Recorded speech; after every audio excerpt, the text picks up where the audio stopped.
வணக்கம் நண்பர்கள். மதுரையில் நடைபெற்ற முருக பக்தர் மாநாடு மிக சிறப்பாக வெற்றிகரமாக அமைந்திருக்கிறது. யாருக்கு வெற்றிகரமாக அமைந்திருக்குன்னு பார்த்தீங்கன்னா, ஆர்எஸ்எஸ்க்கு மிக வெற்றிகரமாக இந்த முருகர் பக்தர் மாநாடு நடந்திருக்கிறது.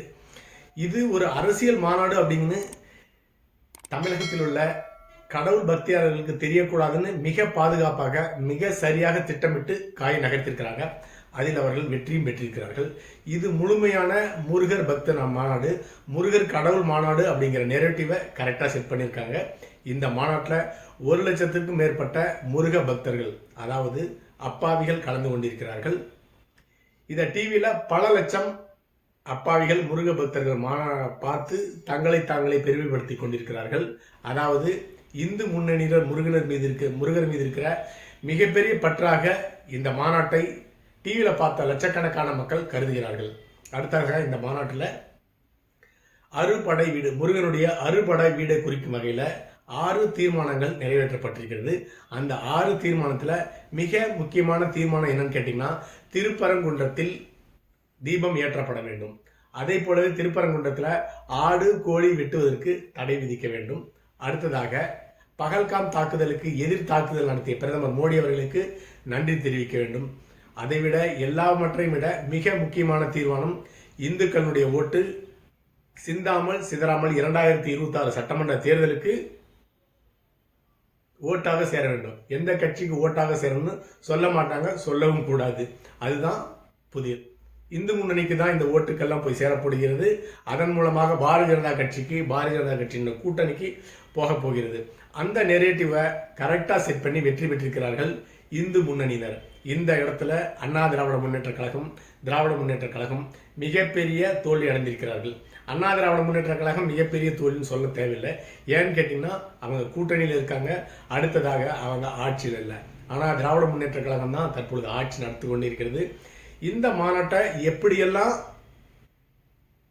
சிறப்பு இல்லாமல் செய்யணும் அப்படிங்கிறதுல அவர்களால் எந்த விதமான புத்திசாலித்தனமான ராஜதந்திரமாக செயல்பட திராவிட முன்னேற்ற கழகத்திற்கு தெரியவில்லை என்றுதான் எடுத்துக்கொள்ள வேண்டும். அடுத்ததாக தமிழ்நாட்டில் இருக்கிற சிறுபான்மையினர், கிறிஸ்துவர் மற்றும் முஸ்லிம்களுடைய ஓட்டுக்கள் எந்த காலத்திலுமே பாரதிய ஜனதா கட்சிக்கு போக போறதில்ல. அந்த ஓட்டுக்கள் தங்களுக்கு தேவையில்லைங்கிற முடிவுக்கு பாரதிய ஜனதா கட்சி வந்துருச்சு. ஆனால் 80% இந்துக்களுடைய ஓட்டுக்களை பெற வேண்டும் அப்படிங்கிறதுல மிக குறியாக இருந்து வெற்றி பெற்றதான் இந்த முருகர் பக்த மாநாடு என்று எடுத்துக்கொள்ள வேண்டும். அடுத்ததாக பிரிவினைவாதம், இந்துக்கள், முஸ்லிம்கள், கிறிஸ்துவர்கள் இவர்களிடையே ஒரு பிரிவினைவாதத்தை மனதளவில் ஏற்படுத்தி இந்துக்களுடைய ஓட்டுக்களை பெற வேண்டும் அப்படிங்கிறதுல வெற்றி பெற்றிருக்கிறது பாரதிய ஜனதா கட்சி. அடுத்ததாக ஆந்திராவினுடைய துணை முதலமைச்சர் பவன் கல்யாண் அவர்கள் இந்த முருகர் பக்தல மாநாட்டில் கலந்து கொண்டு ஒரு கிருபானந்த வாரியார் எந்த அளவுக்கு முருகனுடைய புகழை பாடுவாரோ அந்த அளவுக்கு நெகிழ்ந்து போய் இந்த முருகருடைய புகழை பாடியிருக்கின்றார். கடந்த காலத்தில் பாரதிய ஜனதா கட்சியும் ஆர்எஸ்எஸும் பீப் பிரச்சனை தமிழ்நாட்டில் கொண்டு வந்து அதில் வெற்றி பெற முடியுமா, குளிர்காலம் முடியுமான்னு பார்த்தாங்க, தோல்வி அடைச்சிட்டாங்க. அடுத்ததாக கர்நாடகாவை போல ஹிபா பிரச்சனை, முஸ்லிம்களுடைய ஹிபா பிரச்சனை கொண்டு வந்தாங்க, அதிலையும் தோல்வி அடைந்து விட்டார்கள். கடைசியாக உத்தரப்பிரதேசத்தில் ராமர் கோயில் திறப்பிலாவுக்கு ராமர் யாத்திரைகள்லாம் தமிழ்நாட்டில் நடத்துகிறாங்க, அது எடுபடவில்லை. ஆனால் எதை வச்சா தமிழ்நாட்டினுடைய மக்கள் மனதை கவர முடியும் அப்படின்னு பார்த்தாங்க. தமிழ்நாட்டில் இருக்கிற மிகப்பெரிய கடவுள் எது? ஒன்று அண்ணாமலை திருவண்ணாமலை ஈஸ்வரர் கோயில், இன்னொன்று முருகர் கோயில். முருகர் கோயிலில் முருகரை அடிப்படையாக கொண்டு மக்களை ஒருங்கிணைப்படுத்தணும் அப்படிங்கிறதுல இந்து முன்னணி வச்சு பாரதிய ஜனதா கட்சி சரியாக காய் நடத்தி இதில் வெற்றி பெற்றிருக்காங்க. அடுத்ததாக ஏற்கனவே முருகர் தமிழ் கடவுள் அப்படின்னு சொல்லிட்டு சீமான் மற்றும் அமைச்சர் சேகர் பாபுலாம் குறிப்பிட்டிருந்தாங்க. அதை மாற்றி முருகர் ஒரு இந்து கடவுள் அப்படின்னு கொண்டு வந்துட்டாங்க இந்து முன்னணியினர். அது மட்டும் போதாதுன்னு சொல்லிட்டு கந்த சஷ்டி கவசம் இந்த முருகர் பக்தி மாநாட்டில் கோரஸாக அனைவராலும் பாடப்பட்டு கின்னஸ் ரெக்கார்டு இடம்பெற்றிருக்கிறது. மொத்தத்தில் கோரஸா கும்பலா பாட வச்சுட்டாங்க இந்து முன்னணியுடைய கோஷத்தை என்று எடுத்துக்கொள்ள வேண்டும். அடுத்ததாக அண்ணாமலை அவர்கள் இந்த மாநாட்டில் பேசும் பொழுது என்ன எழுதி கொடுத்தாங்களோ அதற்கு மாறாக பேசியிருக்கின்றார். அடுத்ததாக அண்ணா திராவிட முன்னேற்ற கழகத்தை சேர்ந்த முன்னாள் அமைச்சர்கள் செல்லூர் ராஜு மற்றும் கடம்பூர் ராஜு, உதயகுமார் இவர்கள் எல்லாமே கலந்து கொண்டிருக்கிறாங்க. கலந்து கொண்டது அண்ணா திராவிட முன்னேற்ற கழகத்தினுடைய தலைமையின் ஒப்புதலின் பேரில் கலந்து கொண்டிருக்கிறாங்க. ஆனால் அந்த முருகர் பக்தி மாநாட்டில் பெரியார் அண்ணா எதிர்ப்பு பேசப்பட்டது, அதற்குண்டான ஒளி நாடா ஓட்டப்பட்டது. அப்பொழுது நாங்கள் மேடையில் இல்லை, இது மேடைக்கு பின்னால் இருந்ததுனால எங்களுக்கும் அதுக்கும் சம்பந்தம் இல்லைன்னு சொல்லிட்டு மேடையிலே இவர்கள் நெளிந்து கொண்டிருக்கிறார்கள். இந்த மாநாட்டிற்கு ஓபிஎஸ் அவர்களும் தினகரனும் அழைக்கப்படவில்லை. அவர்களுக்கு ஆரம்பத்திலிருந்தே மனசுல வருத்தம் இருந்தது. அமித்ஷா வரப்பதான் தங்களை அழைக்கல. ஆனா முருகர் பக்தி மாநாட்டுக்கு அழைப்பாங்கன்னு பார்த்தாங்க, அதுலயும் அழைக்கலையா அப்படின்னு சொல்லிட்டு காலையில கொஞ்சம் கோபமாக இருந்தாங்க, மன வருத்தத்தில் இருந்தாங்க. ஆனா அதை ஈடுகட்டும் வகையாக பெரியாரையும் அண்ணாவையும் அந்த மேடையில திட்டி தீர்த்ததின் காரணமாக, அப்பா நாங்க அந்த மேடையில கிடையாது, இந்த பழிக்கு காரணம் அண்ணா திராவிட முன்னேற்ற கழகத்தினுடைய எதிர்க்கட்சி தலைவராக இருக்கின்ற எடப்பாடி பழனிசாமி அப்படின்னு சொல்லிட்டு சற்று ஆறுதல் அடைந்திருக்கிறார்கள். இந்த இடத்துல எடப்பாடி பழனிசாமி அவர்களுக்கு தர்ம சங்கடமான நிலை ஏற்பட்டிருக்கிறது.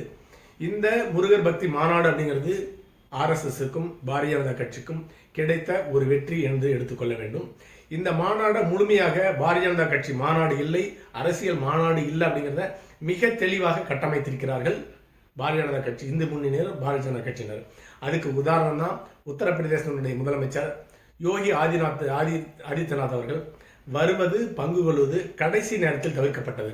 அவர் வந்திருந்தால் கண்டிப்பாக முருகரை விட மிக அதிக அளவில் பேசப்பட்டிருப்பார். அதனால அரசியல் கட்சி தலைவர்களை முன்னிலைப்படுத்தி அந்த மாநாடு இருக்கக்கூடாது, அரசியல் மாநாடு தெரியக்கூடாது அப்படிங்கிறதுனால தான் கடைசி நேரத்தில் யோகி ஆதித்யநாத் அவர்களும் இந்த மாநாட்டில் கலந்து கொள்ளவில்லை. இந்த முருகர் பக்தி மாநாட்டின் காரணமாக திராவிட முன்னேற்ற கழகத்திற்கு காய்ச்சல் வந்துவிட்டது. அண்ணா திராவிட முன்னேற்ற கழகத்திற்கு கொரோனா காய்ச்சலாக வந்துவிட்டது. அண்ணா திராவிட முன்னேற்ற கழகத்தினுடைய ஆட்சியில் முன்னாள் பாரதிய ஜனதா கட்சியினுடைய தலைவர் வேல்முருகன் அவர்கள் வேல் யாத்திரை நடத்தினார். ஆனால் அந்த யாத்திரை அண்ணா திராவிட முன்னேற்ற கழகத்தினுடைய ஆட்சியில் வெற்றி பெறவில்லை. ஆனால் மிகப்பெரிய ஜாம்பவான்கள், புத்திசாலிகள், திராவிட மாடல் என்று பேசிக்கொண்ட திராவிட முன்னேற்ற கழகத்தினுடைய ஆட்சியில இந்து முன்னணியினர் லட்சக்கணக்கான மக்களை திரட்டி முருக பக்தி மாநாடு நடத்தி அதில் வெற்றி பெற்றிருக்கிறார்கள். இந்த இடத்துல திராவிட முன்னேற்ற கழகம் மிகப்பெரிய தோல்வி அடைந்திருக்கிறது. இந்த மாநாட்டை நடத்தவிட்டு ஆனால் இது சிறப்பு இல்லாமல் எப்படி ஆக்கணும் அப்படிங்கிறதுல அவர்களிடம் எந்த விதமான ராஜதந்திர நடவடிக்கையும் இல்லாது இதற்கு காரணம்.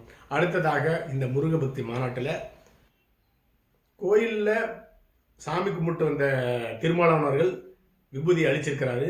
அது பரபரப்பாக மேடையில் பேசப்பட்டது.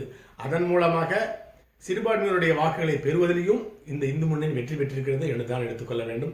மொத்தத்தில் திராவிட முன்னேற்ற கழகம், அண்ணா திராவிட முன்னேற்ற கழகம் இரண்டு கட்சியுமே இந்த முருகர் மாநாட்டில் அரோகரா பாட வச்சு அந்த கட்சிக்கு அரோகரா பாட வச்சுட்டாங்க என்பதுதான் உண்மை. அடுத்த பதிவில் சந்திக்கலாம். நன்றி.